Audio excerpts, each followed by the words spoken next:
Next question. What is the value of 1 by 4 whole square minus 1 by 4 whole cube and all terms are multiplied by 2 to the power 6? Okay. ಇಲ್ಲಿ ನೋಡಿ, you have two options. ಒಂದು ಈ 1 by 4 square ಏನಿದೆ, always remember a by 2 the ಈ ತರ ಇದ್ರೆ this is nothing but a to the power m divided by b to the power m. ಅಂದ್ರೆ ಈ ಪವರ್ ಎರಡು ಟರ್ಮ್ಗೆ ರಿಲೇಟೆಡ್ ಇರುತ್ತೆ.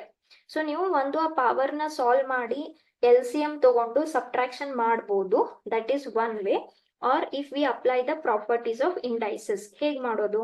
Okay, so what is your first term? ಇದು ನಿಮ್ದು ಫಸ್ಟ್ ಟರ್ಮ್, ಹೌದಾ? ಸೊ ದಿಸ್ ಇಸ್ ಪವರ್ 3 ಇದೆ, ಹೊರಗಡೆ ಏನಿದೆ 2 to the power 6 ಇದೆ. ಓಕೆ, ಈಗ ನೋಡಿ ಹೊರಗಡೆ ಇರೋ ಪವರ್ ಏನಿದೆ ಇಂಡೆಕ್ಸ್ ಏನಿದೆ 2 to the power 6, ಬೇಸ್ ಏನಿದೆ ಅಲ್ಲಿ 2 ಇದೆ. ಓಕೆ, ಸೊ ಬ್ರಾಕೆಟ್ ಒಳಗಡೆ ಇರೋ ಟರ್ಮ್ಸ್ ಅನ್ನ ಕೂಡ ಬೇಸ್ 2ಗೆ ಎಕ್ಸ್ಪ್ರೆಸ್ ಮಾಡಕ್ ಆಗುತ್ತಾ ಅಂತ ನೋಡೋಣ. ಜಸ್ಟ್ ಹಿಯರ್, ಓಕೆ, ಈ 1 ಹಂಗೆ ಇಡ್ತೀನಿ.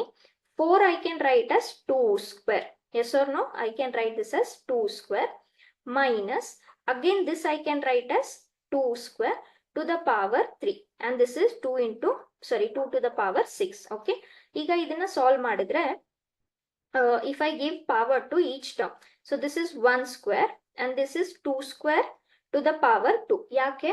Again by the same property. Which property? This property. Okay, a by b to the power m is equal to a to the power m divided by b to the power m. ಅಂದ್ರೆ ಈ 2 ಅನ್ನೋದು ಎರಡು ಟರ್ಮ್ಗೆ related ಇರುತ್ತೆ. ಅದೇ ತರ ಇಲ್ಲಿ 1 cube ಬರೆದ್ರೆ ಇಲ್ಲಿ ಎಷ್ಟಾಯ್ತು? 2 square and this is 3, 2 to the power 6 ಆಯ್ತು. ಸರಿನಾ? ಈಗ 1 square is nothing but 1 only.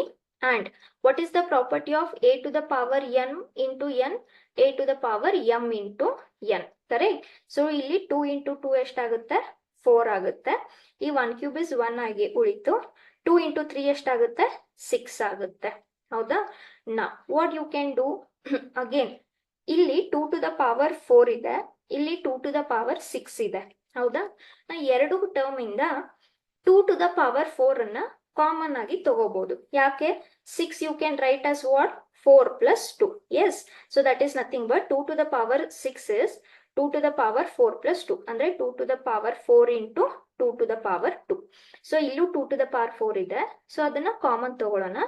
ಇಲ್ಲಿ ಕಾಮನ್ ತಗೊಂಡ್ರೆ ಇಲ್ಲಿ ಏನ್ ಉಳಿತು? 1 ಅಂತ ಉಳಿತು. ಮೈನಸ್ ಇಲ್ಲಿ 6 ನಲ್ಲಿ 4 ಟೈಮ್ಸ್ ತಗೊಂಡಿದ್ದೀರಾ ಕಾಮನ್, ಸೊ ಎಷ್ಟು ಟೈಮ್ ಉಳಿತು? 2 ಟೈಮ್ಸ್ ಉಳಿತು. ಕರೆಕ್ಟಾ? ಇಲ್ಲಿ ಎಷ್ಟು ಉಳಿತು? 2 to the power 6. Fine. Now see here, everywhere the relation is multiplication. Okay, so here I can write 1 to the this is okay.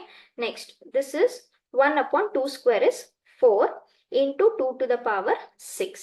Now see here, everywhere the relation is multiplication. So idu 2 to the power 4 cancels with 2 to the power 6. How many times it cancels? 4 times.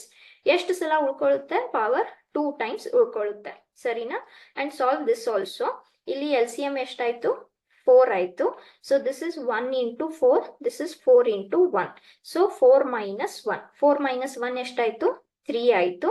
And what is remaining here? 2 square. 4 times cancel ಆಯ್ತು, 2 times power ಉಳ್ಕೊಂಡಿದೆ. 2 square ಎಷ್ಟಾಯ್ತು?